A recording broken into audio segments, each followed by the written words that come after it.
a very important topic at healthcare workers. That is to ensure or ensuring that the care we render to our patients is holistic enough. And so we say ensuring the holistic care of patients from the consulting room to the living room. Some may probably have wondered why we chose this theme. Why consulting room to the living room? Are we going to talk about doctors? Are we going to talk about people who practice in the consulting room alone? No. It's only figurative to say. We are looking at how to care for the patient from the very time they enter the hospital as patients, whether through the OPD, they go to in our setting here in Ghana, that's how it is. OPD, they go to the consulting room. So from there till the patient is finally discharged. So from the room to the living room here, we are referring to the time the patient gets home. So the kind of care we have to render to our patients from the time they get to the hospital till they are finally discharged. And that is what we basically going to talk about today. And I hope at the end of the day we will be blessed with very wonderful information. Um, as part of this, as part of this, as part of this, we're talking about the physical care of the patient. Also, be talking about the spiritual care of the patient. Then we talk about the psychological care or needs of the patient that must be met to be able to provide a holistic care. Aunt Sylvia, and she's the first speaker for the day. She's talking about the physical care of the patient for just 20 minutes. Then if we have some questions, we will just ask her to also elaborate on. Auntie Sylvia, are you around, please? I'm here with you guys. Hello, Okay. hello, everyone. Thanks very much. It's a privilege to be invited as one of the speakers, speaking alongside Reverend Neo Pare and Reverend Michael as well. As you can see, my camera is off just to get the internet connection a bit clearer for all of you. So thanks very much. And it's interesting, Thomas, it was you that you gave the introduction, isn't it? With regards to from the consulting room to the living room. Okay, this is Ernest, the moderator. Was it Ernest? Okay, so that is good. I think I gave it another flip, and you all see the reason why I'm saying that. So the role of the healthcare in delivering care. Holistic care, we said, from the consulting room to the living room. So the presentation today is focusing on the public health aspects of things on my slides. So more of preventative side of things rather than firefighting.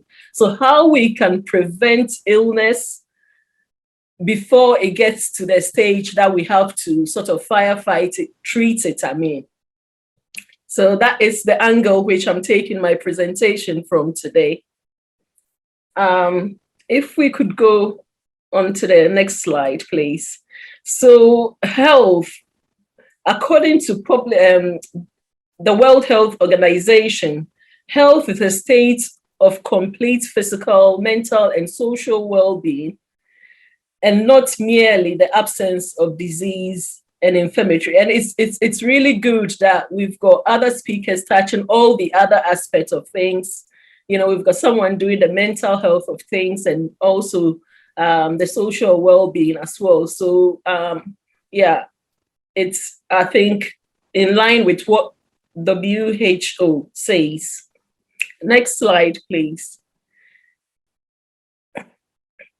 So what is physical wellness? It says it's the positive physical habits which is essential in keeping our body working properly. And it consists of many components, but each plays a factor in maintaining a healthy lifestyle for us individuals. And below, we'll be mentioning, I'll be focusing just on the nutrition and exercise part of it. But we've got our rest is very important. Nutrition, I've already mentioned that I'll be focusing on that. Exercising as well, I'll be focusing on those two. And relaxation as well. All these help in our physical wellness. So we'll be touching bases on just the nutrition today and the exercise. And again, from the public health point of view, a preventative point of view, how to maintain physical wellness. Next slide, please.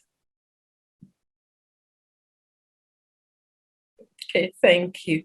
So nutrition, we all know that nutrition plays a very vital role to our physical health and well-being. And a balanced diet is adequate and varied diet, and it's important for a happy and healthy lifestyle. And with a balanced diet, we need all our vitamins and our minerals in the diet to boost our immunity. And I'm focusing on diet probably because of the fact that in terms of whether the patient is in a hospital, whether at home, the need nutrition plays a key part in recovery, or even if maintaining a healthy lifestyle, nutrition plays a very important role in maintaining that. Vitamins, I would say our vitamins and minerals in diet are vital to boost immunity and a healthy development. And a healthy diet can protect the human body against certain diseases. And I will focus on things like obesity, diabetes, cardiovascular diseases, some types of cancers, and skeletal conditions as well. These diets and the right nutrients can play a key role.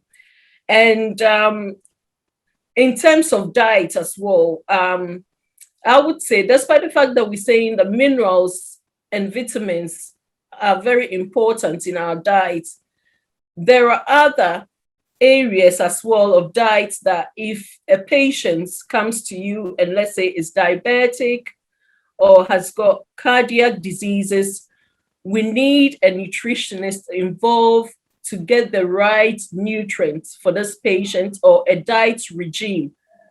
For example, if the person is a diabetic and they come to you, we need them to have the right diet to be able to adhere to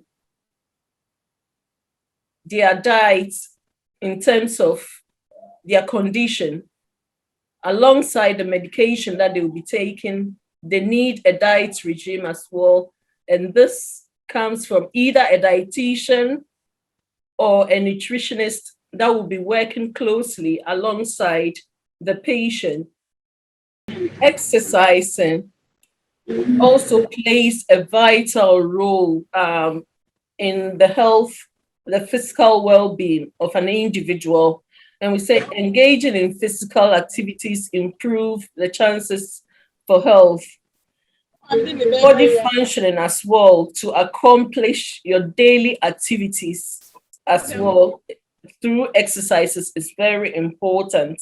So we say to encourage, whether it's the patient or even if you are well in yourself and you're at home, exercising plays a very important role. And it's something that we need to advise our patient when they come into the consulting room or when they are in the hospital, to encourage them exercise. If it's getting the physio involved, a referral can be made to the physio.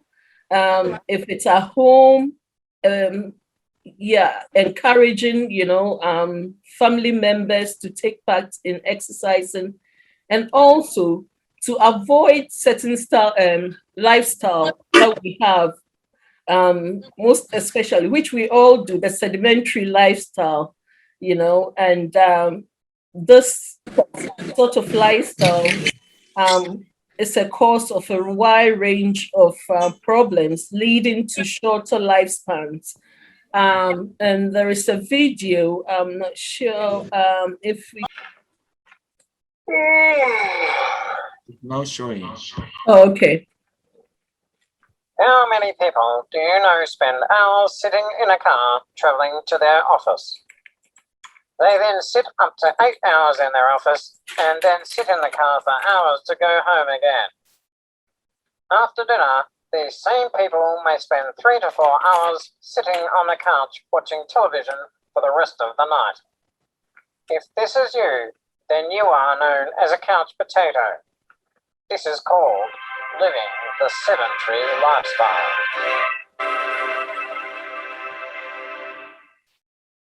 In today's society, we are dominated by television, computers, and technology which encourages us to do a lot less exercise. Living a lazy and unhealthy lifestyle can cause major physical and mental health problems such as obesity, lower back pain, depression, and other health issues. Which is why we're going to teach you how to prevent being sedentary and live a fit and healthier lifestyle. Daily exercise. In today's age, you may find yourself sitting and watching television to pass the time. Take a break and go for a walk or a run. This can improve your overall health, reduce body fat, improve your muscle strength and endurance. Performing other means of exercise, such as working out, can improve and strengthen many different parts of your body.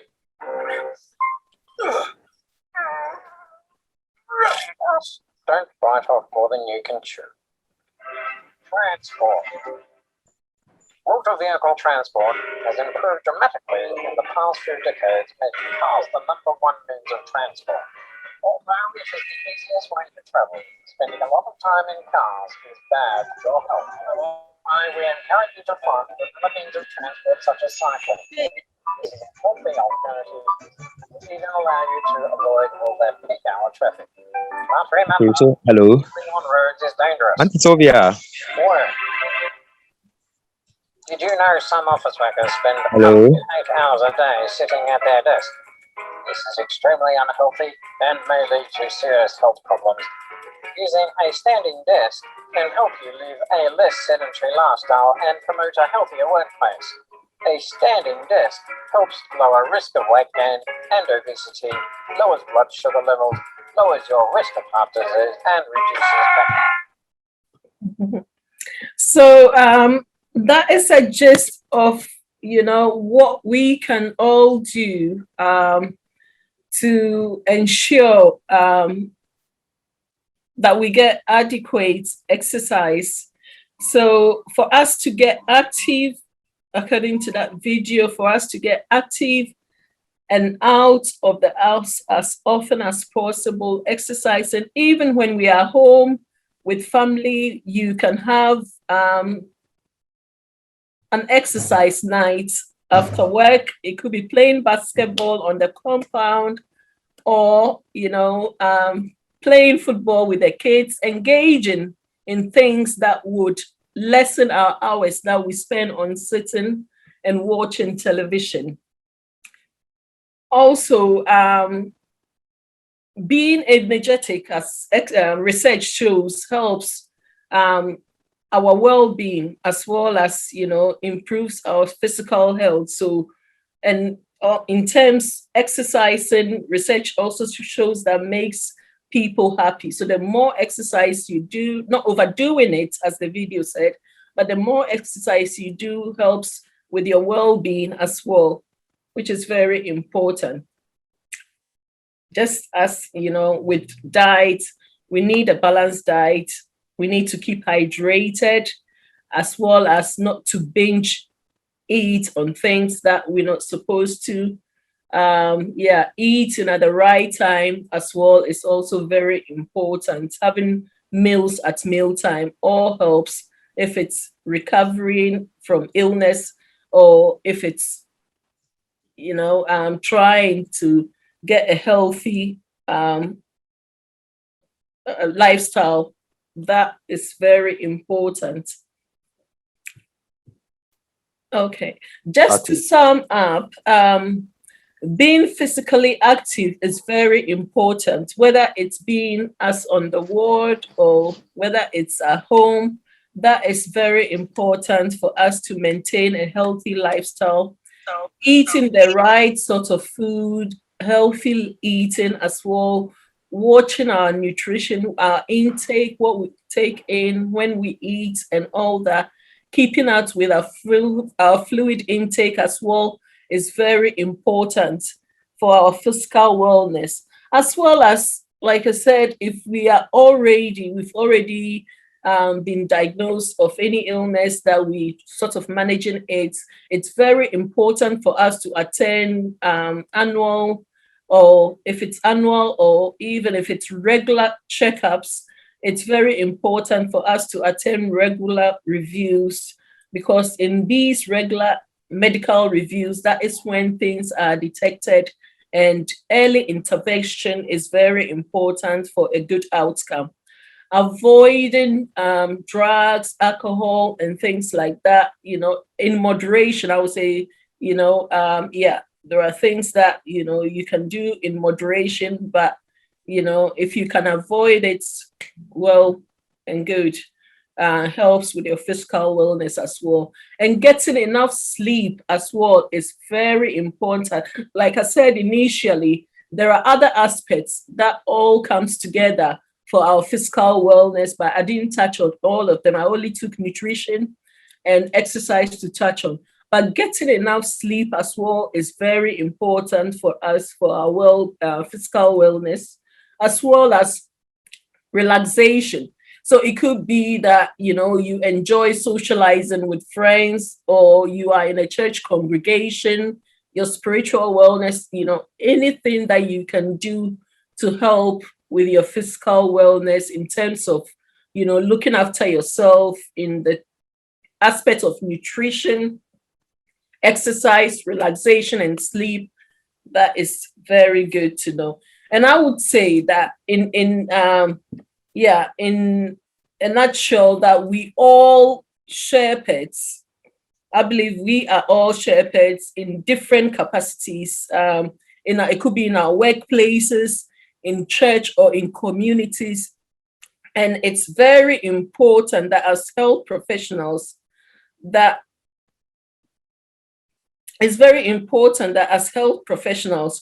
to point out our patients, or to signpost our patients to the right direction needed for them, so that in doing so, they will be empowered. And as we do that, we believe the Holy Spirit as well will bring transformation to the aspects that they need for them to stay well in themselves. So, I would say, in conclusion, taking charge of our lifestyle habits will avoid frequent visits to the consulting room. And a lot can be done at home, with this past few months, 18 or so months, with the pandemic, we've learned a lot from home, whether it's on YouTube, we've learned a lot about staying well in ourselves. So that can be done as well, but it's a matter of us taking charge, being kind to ourselves to be able to achieve this.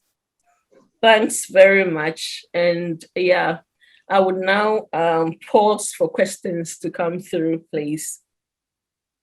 Okay, that's a nice one, Auntie Sylvia. We are grateful. I have understood you perfectly.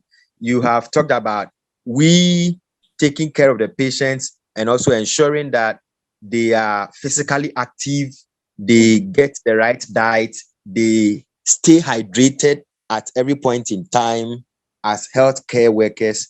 We also have to encourage our patients to also get annual or regular medical checkups, also to avoid certain drugs, as you have also said, especially unprescribed medications, alcohol, and tobacco, and also to get enough sleep to be able to ensure that the patients get well physically as healthcare providers. Someone wants to know, that is from Richard Asari.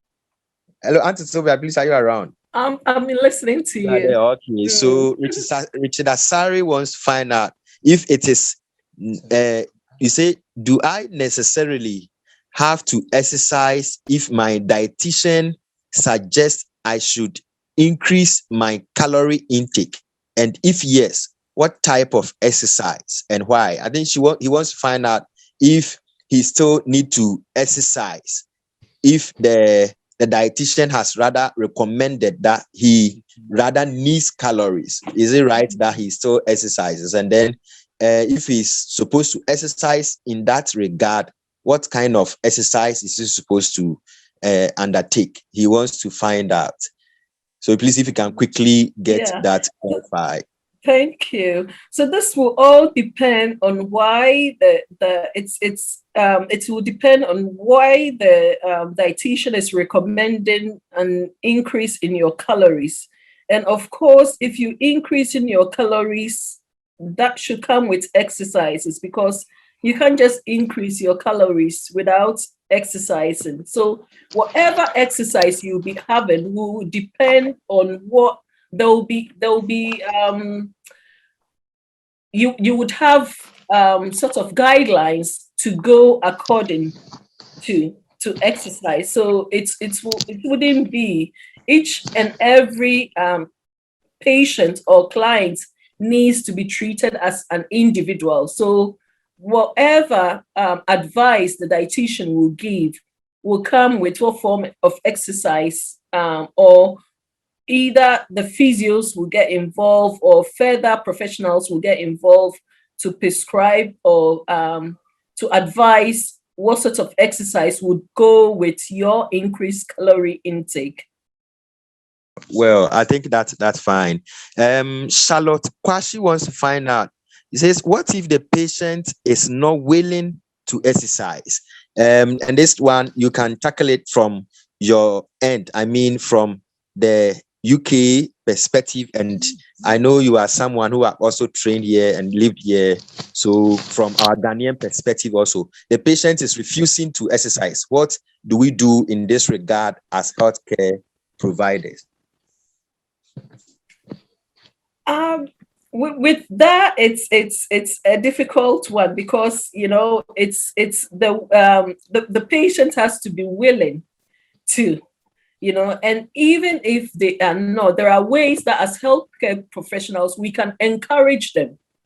So it's about encouraging them, and sometimes they just need the rationale behind why we're saying, oh, you need to keep active, you need to do this. They need the explanation as to why they need to do that, and with a bit of encouragement as well.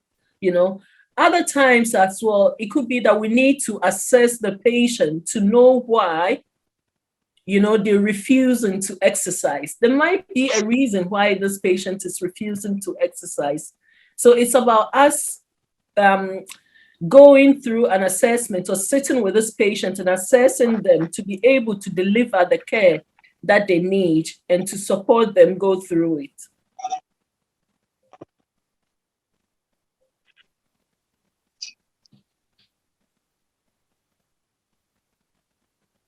Okay, I think that's fine. That's fine. Because of time, maybe later we will try to we will consider getting you on board on our WhatsApp page. We are considering that, because time is not a friend at all. So we are considering getting you on our WhatsApp page so that you answer some of the concerns for us. Okay, no problem. Yes, that's Thanks. fine. But before you even draw the curtains down on your presentation, we will be glad if you can share something about yourself, some experience about something small about Auntie Sylvia. You have now about 90, from the data we gathered, about 90% of the participants are nurses. We have physician assistants, we have other professionals, but most of the participants are nurses. So as a nurse who have practiced for a very long time and now practicing in the UK, we want to learn something from you if you have got some experience to share. In terms of, I would say, Can we see your face?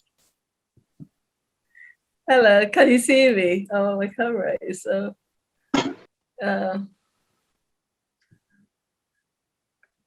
Okay, so I think we are seeing you now. Okay, so we are seeing you now.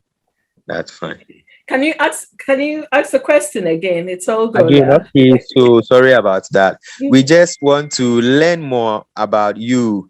I was trying to say that most of the participants on the page and have joined this seminar now are nurses. So as a nurse, what do you have to share with us? Your experience, anything within some 3 minutes. The working in the UK as a nurse, because I know most of the nurses would one day want to work in the UK also. So something small you want to share with us as a nurse in general and as a nurse in the UK. So what I would say is that, it's very important for us to take our work at heart and with our patients to treat them as individuals with dignity and respect.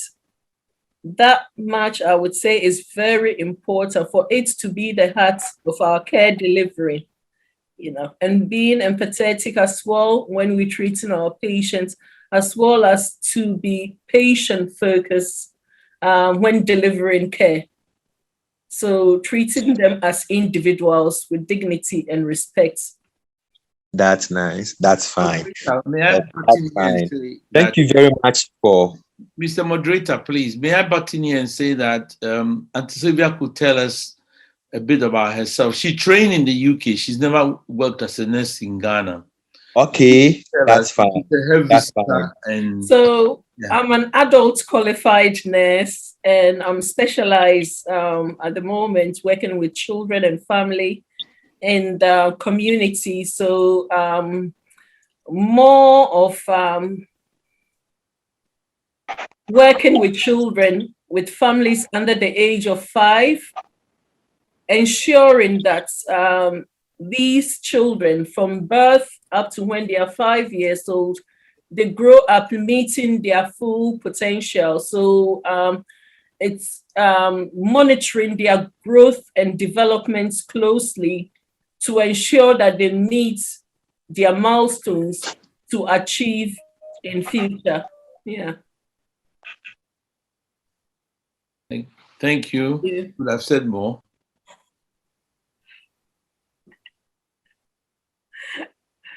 Okay, so I think Pastor Michael wants more, but because Reverend Henry wants more. Yes, Pastor Henry wants more too. But as you have so agreed, we will add you to our WhatsApp page so that eventually, subsequently, you'll be telling us more about yourself, how you got to where you have reached as a nurse. We'll be glad to have you on our WhatsApp page so that we'll continue from there. Yeah. Thank you. Thank you very much there. So, colleagues, this is Auntie Sylvia Pakaroges. She trained in the UK as an adult nurse and now specialized as a community or public health nurse. And she's practicing, as she said, in the community with children under 5. And so in Ghana, basically, would have said that she's a public health nurse or practitioner now. We are glad to have you, Auntie Sylvia. We have learned a lot about physical care or needs of the patient that must be met. So we move on to the second speaker, and that will be Pastor Michael. Pastor Michael,